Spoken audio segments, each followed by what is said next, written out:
আপনার পুরো মানে একজন মানে আয়নাগড়ের সিরিয় ভার্সন। ওখানে আপনার এই যে মহিলাদেরকে আমি সকাল থেকে ভিডিওটা দেখতেছি, আর মানে এই যে মহিলারা কিন্তু মানে ভয় পাচ্ছে, ঘটনা কি বলছে আপনারা শান্ত হন, আপনাদেরকে উদ্ধার করতে আমরা নিয়ে আসছি, আপনারা এখন মুক্ত বাতাসে। সিরিয়ানদের বিজয় মিছিলের যে জয়ধ্বনি সেটা কিন্তু আমাদের কানে এসে পাচ্ছে। তুরস্কের প্রেসিডেন্ট রেজেপ তাইপ এরদোয়ানের যে ভাবমূর্তি সেটা অক্ষুণ্ণ থেকেছে, মানে বেড়েছে কমেছে ব্যাপার না কিন্তু, কারণ ওনার যে ভাবমূর্তি অলরেডি সৃষ্ট। সুপ্রিয় দর্শক মন্ডলী, তুরস্কের ইস্তাম্বুল থেকে স্বাগত জানাচ্ছি। আজকে সিরিয়ানদের যে বিজয়, তুরস্কের ইস্তাম্বুলে বসে সেই বিজয় উদযাপন করার পর এই বিজয়ের পূর্বাপর বিভিন্ন বিষয় নিয়ে আমরা আজকে কথা বলতে উপস্থিত হয়েছি। আমাদের সাথে আছেন ইস্তাম্বুল ইউনিভার্সিটির পিএইচডি গবেষক, ইতিহাস বিষয়ের পিএইচডি গবেষক জনাব মিনহাজুল আবেদিন। মিনহাজ ভাই, আপনাকে স্বাগতম আজকের অনুষ্ঠানে। আমরা আপনাকে ধন্যবাদ। মিনাজ ভাই থেকে আমরা আজকে শুনবো এই যে সিরিয়া, তার আসলে ঐতিহ্য, তার ইতিহাস এবং কিভাবে সিরিয়া আসলে এত ইম্পর্টেন্ট হয়ে গেল, কেন তুরস্ক সেখানে ঢুকলো, কেন রাশিয়া, ইরান, যুক্তরাষ্ট্র সেখানে আসলো, এবং নানাবিধ যে সমীকরণ, সেই সমীকরণগুলোর আজকে কিন্তু আমরা যোগ বিয়োগ ফলাফল বের করব। আমাদের মিনাজ ভাই কাছ থেকে আমরা শুনবো। প্রথমে চলে যাই মিনাজ ভাই, আপনি সিরিয়াকে আপনি ঐতিহাসিকভাবে সিরিয়ার যে গুরুত্ব মিডল ইস্টে, সেটাকে আপনি কিভাবে দেখেন? ধন্যবাদ আপনাকে। প্রথমত আমরা যৌথভাবে আলোচনা করব, কারণ আমরা এই বিজয়ে যৌথভাবে আমরা অংশগ্রহণ করেছি, আমরা অভিজ্ঞতা নিয়েছি, দেখেছি কাছ থেকে। তো সিরিয়ার ইতিহাস, সিরিয়ার ঐতিহ্য, সিরিয়ার ভৌগোলিক গুরুত্ব কম বেশি সচেতন যে কোনো দেশের সচেতন মুসলিমদের জানা আছে বলে আমাদের বিশ্বাস। কারণ আমরা জানি যে খোলাফায়ে রাশেদার পরপরেই আমাদের পুরো মুসলিম বিশ্বের যে কেন্দ্র ছিল, মার্কাজ ছিল, সেন্টার ছিল, সেটা হলো দামেস্ক। দামেস্কটা কোথায়? দামেস্ক হলো সিরিয়ার রাজধানী। আমরা জানি যে 662 সাল থেকে আপনার 750 সাল পর্যন্ত যে উমাইয়া খিলাফত ছিল, এই উমাইয়া খিলাফত হলো দামেস্কে বসে সারা পৃথিবীর সকল মুসলিমের, সকল মুসলমানদের, সকল পুরো অঞ্চলের, পুরো ভূখণ্ডের, তার মানে আপনি বলতে চাচ্ছেন এই দামেস্ক থেকে একসময় পুরো পৃথিবী নিয়ন্ত্রণ বলা যায়, মানে 2/3 পৃথিবী নিয়ন্ত্রণ। হ্যাঁ, আপনার মনে করেন 7ম শতাব্দী, 8ম শতাব্দী, 9ম, 10ম, 11শ, দ্বাদশ, এই শতাব্দীগুলো তো পুরোটাই ছিল মুসলমানদের নেতৃত্বের বিশ্ব। আর সেই সময়ে 7ম, 8ম শতাব্দীর পুরো নেতৃত্বটা হয়তো পুরো মানে সবগুলোর কন্ট্রোলটা আসতেই তো আপনার এই সিরিয়া থেকে। এটা কিন্তু মানে জাস্ট একটা সহজ ব্যাপার না, একটা বাংলা বাক্য না কিন্তু। আপনার মনে করেন আপনি এখন কিসের সাথে এটা কথা বলবেন? পরাশক্তির সাথে, বা আপনি এটা কি ইউনাইটেড নেশনস বলেন, যে ইউনাইটেড নেশনস অনেকগুলো বিষয় সারা বিশ্বে তারা দিচ্ছে, আপনার তালিম দিচ্ছে, তারা অনেকগুলো বিষয়ে তারা হস্তক্ষেপ করছে, তারা বিভিন্ন ধরনের ইনস্ট্রাকশন দিচ্ছে। এই হলো তাদের এক ধরনের ভূমিকা। সুপার পাওয়ার গুলোর ভূমিকা আমরা দেখি, যে আমরা মার্কিন যুক্তরাষ্ট্রের কথা বলি, আমরা রাশিয়ার কথা বলি, বা সোভিয়েত রাশিয়ার কথা বলতে পারি। এদের যে ভূমিকাগুলো আমরা মানে গত 1 শতাব্দী মানুষ দেখছে বা দেখে আসছে, এই সকল ধরনের কার্যক্রমের সেন্টার ছিল কিন্তু আজকের এই যে সিরিয়া, যে দামেস্ক আজকে বিজয় হয়েছে, সেই দামেস্ক। এবং এটা মনে করেন যে খলিফাদের মানে খলিফার যে ওমর রাদিয়াল্লাহু তাআলার সাথে সিরিয়ার ইতিহাস ওতপ্রোতভাবে জড়িত। অসংখ্য সাহাবীর ইতিহাস, অসংখ্য সাহাবীর পদচারণায় মুখরিত ছিল এই সিরিয়া। আমরা যদি তার একটু পরে আসি, সুলতান সালাউদ্দিন আইয়ুবী সম্ভবত সিরিয়া থেকেই, দামেস্ক শহর থেকে শাসন পরিচালনা করেছেন। বদরুদ্দিন জেঙ্গি ওখান থেকে শাসন পরিচালনা করেছেন। সেই জায়গায় আসছে আপনার এই যে আমরা তো জানি যে মুসলমানরা যে নৌশক্তিতে সারা বিশ্বে আপনার নেতৃত্বে ছিল, সেটা কিন্তু এই মনে করেন যে সিরিয়ার নেতৃত্বে যখন মুসলিম বিশ্ব দামেস্ক থেকে সবকিছু পরিচালনা, তখন দ্বাদশ শতাব্দীতে আমরা যে পুরো বিশ্বের মুসলমানরা মানে কয়েকজন মুসলিম বীরের, আর যদি দ্বাদশ শতাব্দীর একজনের নাম বলতে হয় তাহলে তো আমাদের সুলতান সালাহুদ্দিন আইয়ুবীর নাম বলতেই হবে। এই সুলতান সালাহুদ্দিন আইয়ুবীর মানে দ্বাদশ শতাব্দী, সুলতান সালাহুদ্দিন আইয়ুবী, সিরিয়া, এগুলো সব একসাথে জড়িত ব্যাপার। আসলে সুলতান সালাউদ্দিন আইয়ুবী তো মুসলিম বিশ্বের নিকট অতীতে, আমরা একেবারে নিকট অতীতে যদি মুসলিম বিশ্বের ইতিহাস দেখি, মুসলমানদের যতদিন পর্যন্ত অটোমান সাম্রাজ্যের আগে মুসলমানদের যতদিন পর্যন্ত পৃথিবীর উপর একেবারে নিয়ন্ত্রণ ছিল, সেই নিয়ন্ত্রণটা কিন্তু সুলতান সালাউদ্দিন আইয়ুবের হাত ধরে এসেছে এবং তিনি কিন্তু মূল বিজেতা ছিলেন সেই সময়কার। এবং এখনো আমরা কোনো ধরনের একক নেতৃত্বের যদি আমরা খুব উদ্বেলিত হই, খুবই আমরা কোনো একক নেতৃত্বের ব্যাপারে আশান্বিত হই, আমরা কিন্তু সালাউদ্দিন আইয়ুবের সাথে তার তুলনা করি। আমরা সালাউদ্দিন আইয়ুব থেকে এখনো মোটিভেশন নেই। অবশ্যই অবশ্যই। তো যাই হোক, 1600 শতাব্দীর দিকে এই মামলুকদের কাছ থেকে আমরা যদি মনে করেন সপ্তম অষ্টম শতাব্দীতে উমাইয়া বললাম, এরপরে দ্বাদশ শতাব্দীতে সুলতান সালাউদ্দিন আইয়ুবী, যে একদম ফোকাস পয়েন্টগুলো, এরপরে আপনার মামলুকদের ইতিহাস, তারপরে 1600 শতাব্দীতে এসে ওসমানীয় যে সাম্রাজ্য ছিল, ওসমানীয়দের অন্তর্ভুক্ত হয়, ভূমির ওসমানীয় এলাকার অন্তর্ভুক্ত হয় এই সিরিয়া, এই দামেস্ক। এরপরে আপনার দীর্ঘ প্রথম বিশ্বযুদ্ধের সময় পর্যন্ত এটা বলা যায় এটা ছিল। 1946 সালে দ্বিতীয় বিশ্বযুদ্ধের পরে যে এটা আপনার ফ্রান্স থেকে এটা আলাদা হয়। তারপরে নতুন সিরিয়ার নতুন সিরিয়ার আপনার 63 সাল থেকেই আপনার এই যে আমরা যে সিরিয়ার একক যেটাকে আমরা এখন সিরিয়া হিসেবে চিনি, তো আপনার বর্তমান যেই বাশার আল আসাদের পিতা এটা হলো আপনার যে 1967 সালে আপনার এই যে আরব ইসরায়েল যে যুদ্ধ হয়েছিল, সেই যুদ্ধের পরিপ্রেক্ষিতে যুদ্ধ পরবর্তীতে যে গোলান মালভূমিটা এদের দখলে চলে যায়। তো বেসিক্যালি ওই সংঘর্ষের অজুহাত দেখিয়ে বাহানা আপনার এই হাফিজ আল আসাদ, বাশার আল আসাদের পিতা, এই জরুরি অবস্থা জারি করে।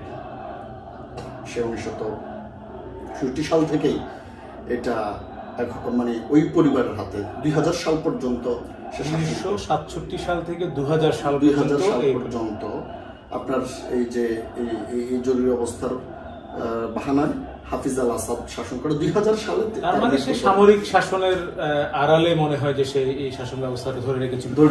প্রিয় দর্শক, একটা কথা আমরা বলতে চাই, আমরা যখন এই ভিডিও বানাচ্ছি ফাতিতে বসে, ইস্তাম্বুলের ফাতিতে বসে, তখন আমরা কিন্তু ফাতিতে, আপনারা জানেন যে ইস্তাম্বুলে যত সিরিয়ান থাকে তাদের বেশিরভাগই ফাতিতে থাকে, আপনি জানেন মিনাত ভাই। সেই সিরিয়ানদের বিজয় মিছিলের যে জয়ধ্বনি, সেটা কিন্তু আমাদের কানে এসে পাচ্ছে। সাউন্ডটা আসে কিনা জানি না। এই যে আমরা যে আমাদের পিছনে যে দেয়ালের পরে যে সড়ক, সেই সড়কে কিন্তু সেই সকাল থেকে একদম সূর্যোদয়ের পর থেকে বা মানে তার আগ থেকে ফজরের নামাজের সময় থেকে এখানে কিন্তু বিজয় উদযাপন করে যাচ্ছে। আসলে বেসিক্যালি আমরা এমন একটা শহর থেকে কথা বলছি, এই শহরে আমরা এই যে আজকে সিরিয়াল উদযাপনের সাক্ষী হলাম, কয়েকদিন আগে বাংলাদেশের উদযাপন উপলক্ষে বিভিন্ন ধরনের অনুষ্ঠান করেছে মানে তার্কিশ লোকজনেই। এরপরে আমরা মনে করেন কয়েকদিন আগে সিনেমার জানাজা, মানে মুসলিম বিশ্বে বা বিশ্বে মানে মানব বিশ্বে বললেন এমন যেগুলো মানব ইতিহাসের সাথে জড়িত, এমন প্রত্যেকটা ঘটনার একটা সবকিছু সাক্ষী হওয়ার একটা সুযোগ কিন্তু ইস্তাম্বুলে বসে পাওয়া যায়। ইস্তাম্বুল আসলে এমন একটি শহর, এখানে অনেক বিদেশি থাকেন, বিভিন্ন দেশের মানুষের এখানে থাকে। তার কারণে কি হয়, এখানে যে কোনো দেশে যে কোনো ঘটনা যখন ঘটে তখন এখানে তার একটা কিন্তু তৎপরতা দেখা যায়, এখানে তার একটা বাতাস কিন্তু চলে আসে অটোমেটিক। তো আমরা মিনহাজ ভাই ছিলাম হচ্ছে, আমরা সিরিয়ার ঐতিহ্য নিয়ে আমরা কথা বলছিলাম, ঐতিহাসিক যে পটভূমি সেটা নিয়ে। আসলে এই যে বাশার আল আসাদ যে অটোক্রেটিক যে আসলে ফ্যাসিস্ট এবং যে হচ্ছে আপনার দীর্ঘদিন ধরে যে হিটলারীয় কায়দায় ক্ষমতা দখল করে আছে, সেই বাশার আল আসাদ কিভাবে তার মানে এতদিন ক্ষমতাটা ধরে রাখার, কেন সে ধরে রেখেছিল আপনার মতে, এটা কেন সম্ভব হয়েছিল? আপনাকে যেটা বললাম যে এইখানে 67 সালে যখন ইসরায়েল ঢুকে এখানে, এখন মনে করেন এখানে যারা আছে যে পুরো ইসরায়েল ঢুকে বলতে মধ্যপ্রাচ্যে ইসরায়েলের যে যুদ্ধ হয়, তো এইখানে আপনার সিরীয় যত নাগরিক রয়েছে তার মধ্যে আপনার 75% মানে 3/4 হলো আপনার সুন্নি মুসলিম, 13% মতো রয়েছে আপনার শিয়া মুসলিম, এবং বাকি 10% হলো খ্রিস্টান। এখন এই সুন্নি বলেন শিয়া বলেন, এই মুসলিমরা তো মনে করেন ইসরায়েলের শত্রু, ইসরায়েলের মনে করেন এখানে অধিগ্রহণ, ইসরায়েলের এখানে মনে করেন এই যে হস্তক্ষেপ, নগ্ন হস্তক্ষেপ, ইসরায়েলের আক্রমণ, এগুলোর তো বিরুদ্ধে। সেটাই। তা এখন এসে মনে করেন সে বললো যে দেখো আমার কাছে এই শক্তি আছে, এই রাষ্ট্রযন্ত্রকে কাজে লাগিয়ে আমরা বললাম যে তাদেরকে ঠেকাবো, তোমাদের সাপোর্ট দরকার। প্রথম দিকে কিন্তু স্বাভাবিকভাবে এইভাবে একটা বুঝ দেওয়া হয়, একটা সমুচ সৃষ্টি করে সেখানে। এটা আসলে মানে নিজেদের হস্তক্ষেপ করার জন্য তারা আসলে একটা ঢোকার রাস্তা হিসেবে পরাশক্তিগুলো যেটা করে থাকে আর কি, যেটা করে প্রথম দিকে কিন্তু এটা ঠিক ছিল। মানে ঠিক ছিল বলতে প্রথম দিকে এটার মানে খুব বেশি বিকল্প উপায় ছিল না। এরপরে কিন্তু এখান থেকে নির্বাচন, গণতন্ত্র বিষয়গুলো হলো একদম ডিরেক্ট জাদুঘরে চলে যায় না। এটা যাইতে যাইতে আপনার তো বললাম যে হাফিজ আল আসাদ 2000 সাল পর্যন্ত একটানা শাসন করছে। এরপরে 2000 সাল থেকে 2024 সাল পর্যন্ত 24 বছর, 2 যুগ আপনার শাসন করছে তার ছেলে বাশার আল আসাদ। আমরা গতকালকে সম্ভবত তুর্কিশ মিডিয়ায় আমি দেখেছি, আপনি সম্ভবত দেখেছেন মিনাজ ভাই, যে কয়েকজন মহিলাকে যেটা আমাদের দেশের একেবারে আয়নাঘরের মতো ওখান থেকে বের করে আনা হচ্ছে। সেখানে তারা বলছে যে তারা যে হাফিজ আল আসাদ, যে বাশার আল আসাদের পিতা, সে যে মারা গিয়েছে এটাও তারা জানে না। জানো তো আপনার পুরো মানে একজন মানে আয়নাঘরের সিরিয় ভার্সন।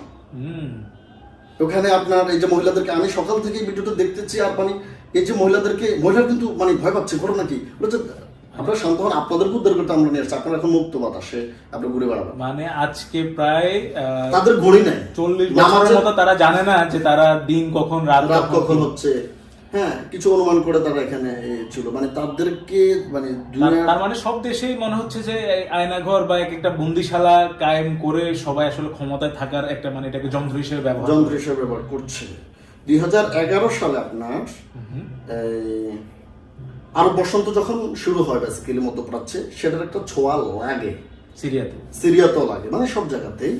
তখন বিভিন্নভাবে আস্তে আস্তে আস্তে আস্তে শুরু হয়। আপনি ফ্রি সিরিয়াটা সারা বিশ্ব চিনে, অনেকগুলো সংগঠন, অনেকগুলো মানে বিদ্রোহী বলে আর কি, বিশেষ করে ওরাই হলো দেশপ্রেমিক, জবরদখলকারীদের সারা পৃথিবীতেই তো যারা দেশপ্রেমিক, যারা হচ্ছে এখন এবার বিভিন্ন জায়গায় এবার এরা সিরিয়া যখন একটা সমস্যা পতিত হয়, এই সমস্যা থেকে আপনি দেখেন এই ঘর পোড়ার ভেতরে আলু পোড়া, এটা আমাদের মানে বাংলা একটা সুন্দর প্রবাদ রয়েছে, আঞ্চলিক ভাষাগুলোতে খুব বেশি ব্যবহার হয়। আপনার এখানে যখন সিরিয়াতে ঘরটা পড়া গেছে, এবার রাশিয়া এখানে একটা আলু পোড়া দিতেছে, এবার আপনার ইরান এসে আরেকটা মানে করেন যে টমেটো ঢুকাইতেছে, এরপরে দিয়ে যে আপনার আমেরিকা এসে এখানে একটা বেগুন পোড়া দিচ্ছে। মানে সবাই এখন এবং একটা মজার ব্যাপার হলো পৃথিবীর প্রত্যেকটা মুসিবত কারো না কারোর জন্য একটা আশীর্বাদ। খুবই এটা মানে যতটা এটা একটা বিপজ্জনক, এটা একটা ইন্টারেস্টিং, এটাকে আপনি যেই সঙ্গে বলেন না কেন, প্রত্যেকটা মুসিবত কারো না কারোর জন্য একটা ডিরেক্ট আশীর্বাদ। একেবারে এবং সেখান থেকে এখন কে কিভাবে ফায়দা হাসিল করতে পারে সেটা না, আপনি যে এই পিকেকে, ওয়াইপিজি, একদিকে আপনার মনে করেন যে এই যে রাশিয়ান সৈন্যরা রাশিয়ান হস্তক্ষেপ, ওইদিকে মনে করেন ISI, মানে একদম হজবরল একটা অবস্থা হয়ে গেছে এখানে। এরপরে যে আপনার এই কার পোশাক, কার শূন্য, এরপরে যে কার লড়াই করছে সেটাই বোঝা মুশকিল। হ্যাঁ, মানে একটা মানে সবাই মানে ফায়দা হাসিল করার জন্য লুটে পুটে খাওয়া টাইপের একটা ব্যবস্থা হয়ে গেছে। আর এই লুটে পুটে খাওয়ার ব্যবস্থাটা কিন্তু বাশার আল আসাদ করে দিয়েছে নিজেকে শুধু ক্ষমতা রাখার জন্য, দেশকে ধ্বংস করে দেবে কিন্তু সে ক্ষমতায় থাকবে। কারণ হলো এগুলো নিয়ে যখন একটু ব্যস্ততা থাকবে, তখন আপনার এই আর মনে করেন যে ক্ষমতা যন্ত্রে মনে করুন অনেকগুলো ভাগ হইল, ওই ভাগাভাগির সমঝোতাগুলো করতে করতে সে কিন্তু তার সমাজ যাচ্ছে, ক্যালেন্ডার পৃষ্ঠা উল্টে যাচ্ছে। তো এইখানে আমরা যদি ইস্তাম্বুলের কথা বলছি এবং ইস্তাম্বুলের গুরুত্ব আমরা বলছি, এখন ইস্তাম্বুলকে এখানে নীরব ছিল কিনা?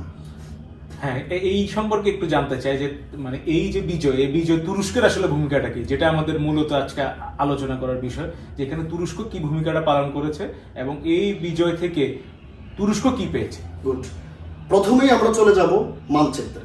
ওকে, মানচিত্রে আপনি গেলে দেখবেন যে সিরিয়া আর হলো আপনার এই যে তুরস্কের সীমান্ত, এটা সীমান্তবর্তী রাষ্ট্র। ওকে, আর এটা তো সেই কয়েকদিন আগে আপনার এই 100 বছরও তো হয় নাই।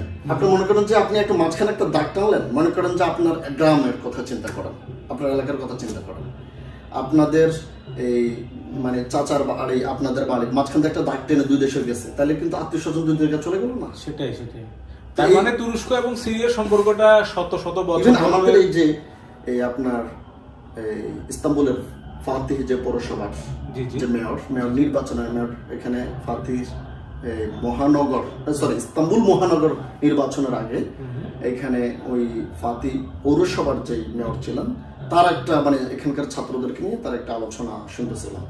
তো তিনি এই কথাটা বললেন, আমি যে কথাটা একটু আগে বললাম যে দেখেন ওনারা বলে যে এরা মানে এদের কি ভবিষ্যৎ কি হবে, এরা কবে যাবে, কি আসে বিষয়।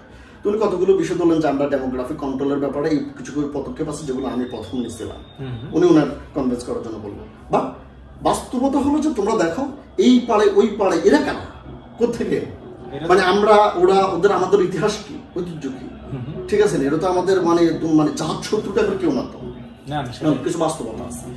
এরপরে যে এখন আমরা তো জানি যে এই শরণার্থী আশ্রয়ের ক্ষেত্রে তুরস্কের অবস্থান যে শীর্ষে ছিল আছে, তো এই শীর্ষে হয়েছে মূলত সিরিয়ানদেরকে আশ্রয় দেওয়ার ক্ষেত্রে। এখন সিরিয়ান আশ্রয় দেওয়া এবং আশ্রয় নেওয়া এখানে দুইটা ব্যাপার আছে। আশ্রয় তো মনে করেন যে সিরিয়ানরা যে কোনো জায়গায় যায়, কত লাখ এরকম সিরিয়ান, এইটা হলো আপনার এখানে গোচ ইদারিস বা আপনার ইমিগ্রেশন অফিস, মাইগ্রেশন অথরিটি, যদি আমরা ফর্মাল যে রেজিস্ট্রেশন শুধু সেটা চিন্তা করলে এটা মোটামুটি এখন আপনার 3 মিলিয়ন ধরেন, আপনার 30 লাখ, এবং মনে করেন 2021 সালে আপনার 4 মিলিয়ন পর্যন্ত গেছে, মানে 40 লাখ কিছু এখন কমছে। এটা দু একটা মানে কিছু অভ্যন্তরীণ তুরস্কের অভ্যন্তরীণ রাজনৈতিক বাস্তবতা, কিছু হলো তাদের সংগ্রামের জন্য নিজের দেশের ভূমি দখল করার জন্য, নাম্বার 3 হলো নিজস্ব একটা হয়তো ইউরোপ বা অন্যান্য জায়গায় চলে যাওয়া। এটা আমি আপনাকে বললাম সংখ্যাটা কিন্তু একদম রেজিস্টার্ড সংখ্যাটা বললাম, এর বাইরে প্রায় 1 কোটি পর্যন্ত যদি চলে যাও অবাক হওয়ার কিছু থাকবে না। কারণ অনেকগুলো শহরে এটা আপনার সব জায়গায় রেজিস্ট্রেশনের বাধ্যবাধকতা, সব মানে করেন যে আপনি এক জায়গায় বাসা ঢুকলেন, ওখানে থাকলেন, খাইলেন, একজন মুরব্বী মানুষ, আপনি বের হইলেন না, আপনার রেজিস্ট্রেশনের প্রশ্ন মানে আপনি অনেকগুলো বিষয় আপনার সেটা সীমান্তবর্তী এলাকা হওয়ার কারণে এটা আসলে ওইভাবে কন্ট্রোল করা আপনি একদম পাই টু পাই সংখ্যা আপনি এটা বলতে পারবেন না।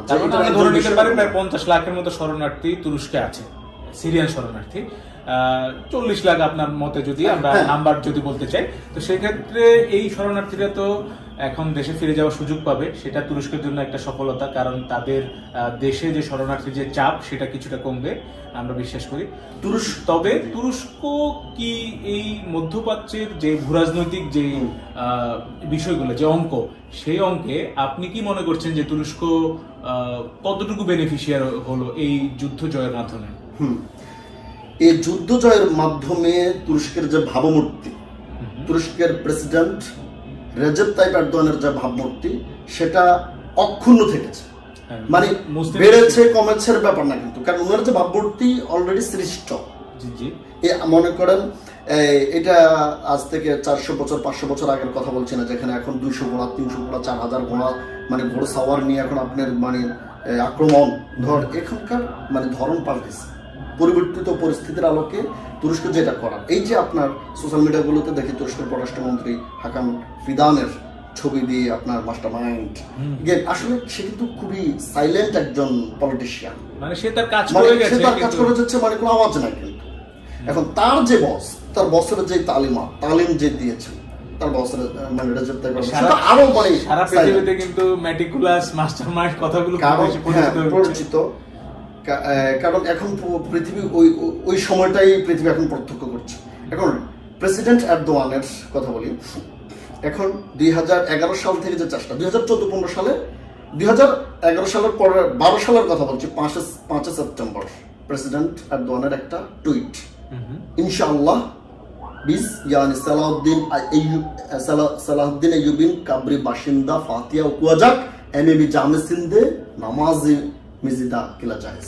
খুব সুন্দর। আপনি কি দর্শকদের জন্য একটু অনুবাদ করতে পারেন? বলো যে আমরা মানে এটা পুরো টুইটটা যদি বলি আর কি, যে আমরা দামেস্কে যাব, আমাদের ভাইদের আলিঙ্গন করব, দোয়া করব, আমরা এই সালাউদ্দিন আইয়ুবের কবরের সমাধির পাশে আমরা ফাতিহা পাঠ করব, আমরা সেখানে এই কি জানি উমাইয়া জামিতে আমরা আমাদের নামাজ পড়ব, এই সোলোমানিয়া কমপ্লেক্স, ইবনুল আরাবি, তারপর আপনার ওইখানে যে হিজাজ রেলওয়ের ইতিহাস আরো অনেক বড় ইতিহাস, কারণ এটা হলো আপনার সেটা নিয়ে আলাদা একটা ভিডিও তৈরি করা যেতে পারে এরকম। তো এই জায়গাগুলোকে স্মরণ করে উনি বলছেন যে আমরা সেখানে গিয়ে আমাদের ভাইদের জন্য দোয়া করব। এখন আসি ওই টুইটটা যদি আপনারা কেউ ওই টুইট পান, আপনার ওই কমেন্টগুলো আপনারা অনুবাদ করে পড়তে পারবেন যে কি পরিমাণ মুহুর্মুহু এগুলোর প্রতিবাদ হয়েছে এখানে।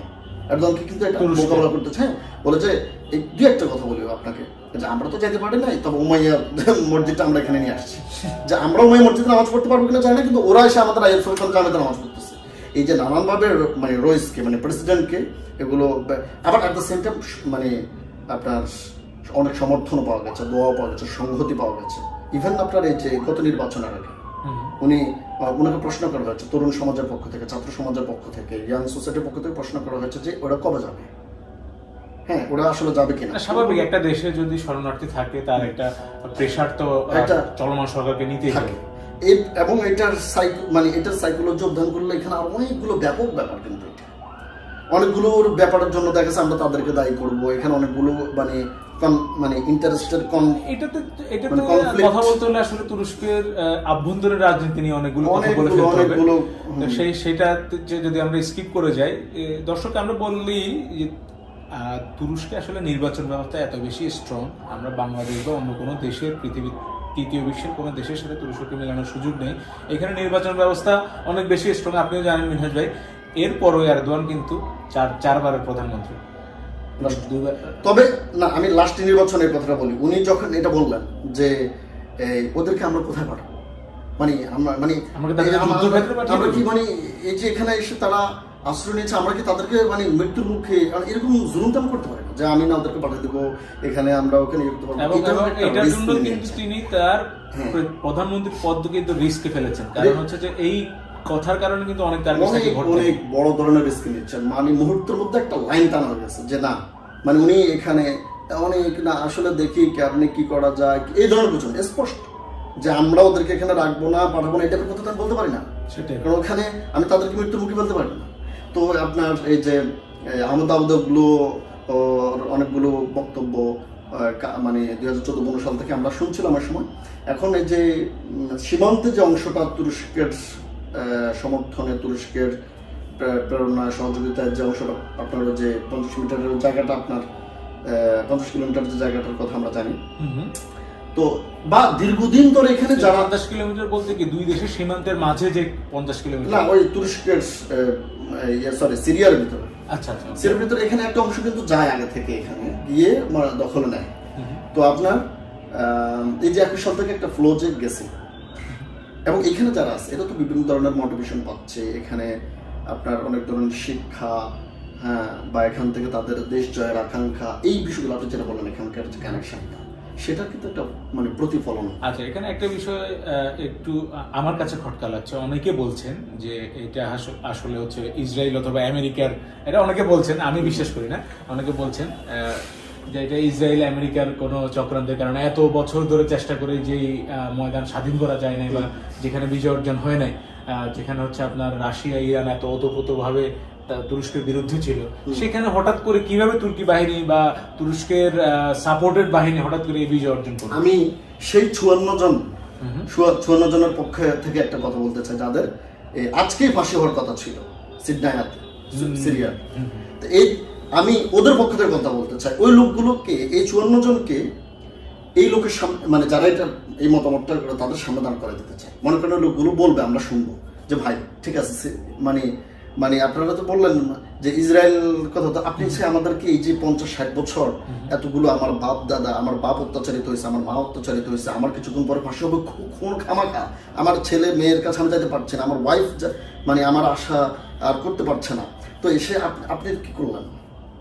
আর সিরিয়া ইসরায়েলের এখানে নতুন করে ঢুকার কিছু নেই, ওখানে তো একটা আলাদা সমস্যা আছে, এই সমস্যার সাথে এটার সাথে তো ওটার মানে মূল কথা যদি আমরা দেখতে যাই, সেখানে হচ্ছে তুরস্কের সাপোর্টের যে বাহিনী ওখানে কাজ করে তাদের বীরত্বের কারণে আসলে পরাজয় বরণ করতে বাধ্য হয়েছে, এটা স্পষ্ট মোটামুটি।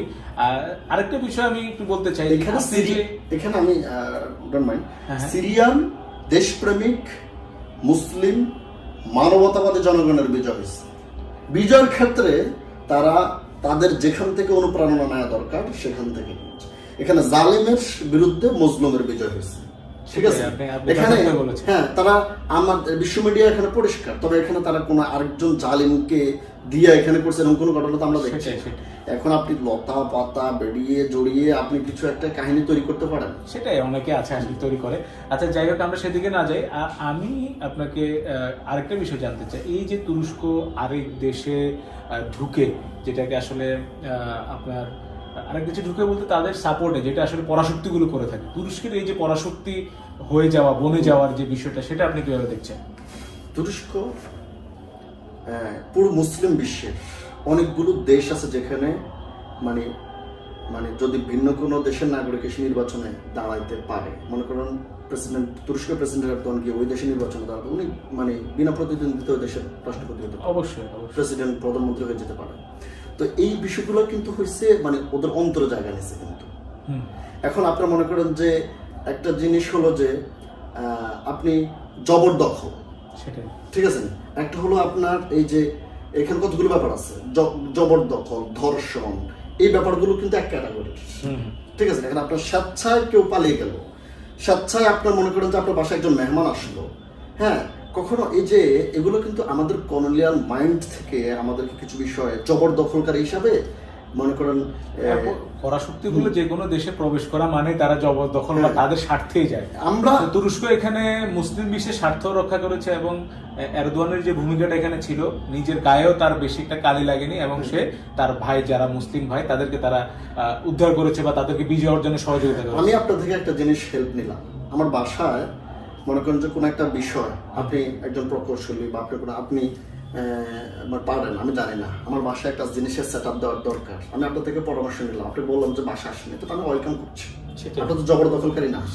তো এটাই হলো তুরস্কের বর্তমান ইতিবাচকতা, যে তাকে হলো মানে ভাই মনে করে, মনে করেন যে যত জায়গায় যাচ্ছে কিন্তু তাকে ভাই মনে করে ডেকে নিচ্ছে, ঠিক আছে। এই যদি আপনার মনে করেন যে সে জবরদখলকারী হইতো, বিশ্ব মিডিয়া কি পুরো তুরস্কের হাতে না, কত আগে মনে করেন যে এমনিতেই মনে করেন যে তার বিরুদ্ধে অপপ্রচার চালানো হচ্ছে। আর এগুলো তো তুরস্কের মনে করেন যে অপরিচিত জায়গা না, কিন্তু কয়েকদিন আগেই তো তার নিজের ভূমি ছিল, নিজের বারান্দা, নিজের করিডর, হ্যাঁ, নিজের ঘরের একটা মানে পুরো 4-5টা রুম ধরলে একটা রুম। ঠিক, এটা আসলে সত্যি। তুরস্কের আসলে এই মধ্যপ্রাচ্য কেন্দ্রিক যে ভবিষ্যৎ পরিকল্পনা, সেই পরিকল্পনা আমি মনে করি যে এই সিরিয়ান যে বিজয়, সেই বিজয়টা অনেক বড় একটি সফলতার পালক আমি মনে করি যে যুক্ত করেছে, সফলতার মুকুটে একটি অনেক বড় পালক যুক্ত করেছে। আগামী দিনে তুরস্ক আসলে অনেক দূরে এগোবে বলে আমরা বিশ্বাস করি। তাদের যে পরিকল্পনা, প্ল্যান, তাদের যে সমরাস্ত্র খাতে তাদের যে উন্নতি, সেটা দেখলে বোঝা যায় তারা 2028 সালে ফাইটার জেট বানানোর তাদেরকে অলরেডি তারা পরীক্ষামূলক উড্ডয়ন সম্পন্ন করেছে। 2028 সালে যেটা হচ্ছে আপনার উৎপাদনে যাবে।